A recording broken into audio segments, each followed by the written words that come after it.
যুক্তরাজ্যের ক্ষমতাসীন লেবার পার্টির মন্ত্রী টিউলিপ সিদ্দিককে লন্ডনে একটি ফ্ল্যাট উপহার দিয়েছিলেন আওয়ামী লীগের সঙ্গে ঘনিষ্ঠ এক আবাসন ব্যবসায়ী। ওই ফ্ল্যাটের জন্য কোনো অর্থ পরিশোধ করতে হয়নি টিউলিপকে। যুক্তরাজ্যের ভূমি নিবন্ধন সংক্রান্ত নথিপত্র যাচাই করে ফিনান্সিয়াল টাইমসের এক প্রতিবেদনে এসব তথ্য উঠে এসেছে। ছাত্র জনতার অভ্যুত্থানে ক্ষমতাচ্যুত শেখ হাসিনার ঘনিষ্ঠ ব্যক্তিদের সঙ্গে যোগাযোগ থাকা ওই আবাসন ব্যবসায়ীর নাম আব্দুল মোতালিফ। তবে এই ঘটনার কথা জানেন এমন একজন ফিনান্সিয়াল টাইমসকে বলেন, আবাসন ব্যবসায়ী আব্দুল মোতালিফের দুর্দিনে তাকে আর্থিক সহায়তা দিয়েছিলেন টিউলিপের বাবা মা। তাই কৃতজ্ঞতাস্বরূপ নিজের মালিকানায় থাকা একটি সম্পত্তি দিয়েছিলেন টিউলিপকে। 2004 সালে বিনামূল্যে পাওয়া লন্ডনের কিংস ক্রস এলাকার 2 বেডরুমের ওই ফ্ল্যাটটি এখনও টিউলিপের মালিকানায় রয়েছে।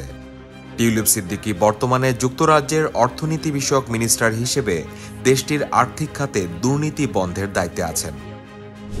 সম্প্রতি রূপপুর পারমাণবিক বিদ্যুৎ প্রকল্পে দুর্নীতির অভিযোগ নিয়ে টিউলিপকে জিজ্ঞাসাবাদ করেছে দেশটির মন্ত্রিসভা কার্যালয়ের প্রপার্টি অ্যান্ড এথিক্স টিম। তবে দুর্নীতির সব অভিযোগ অস্বীকার করেছেন তিনি।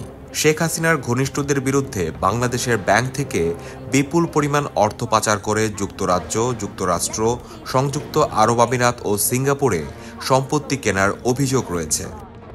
তবে লন্ডনে ফ্ল্যাট উপহার নিয়ে টিউলিপ কোনো অন্যায় করেনি বলে দাবি করেছেন তার একজন মুখপাত্র।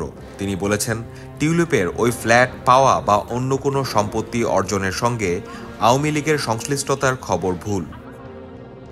যুক্তরাজ্যের ভূমি নিবন্ধন সংক্রান্ত নথিপত্র অনুযায়ী টিউলিপ যুক্তরাজ্যে এমপি নির্বাচিত হওয়ার আগেই কিংস ক্রসের ওই ফ্ল্যাট পান।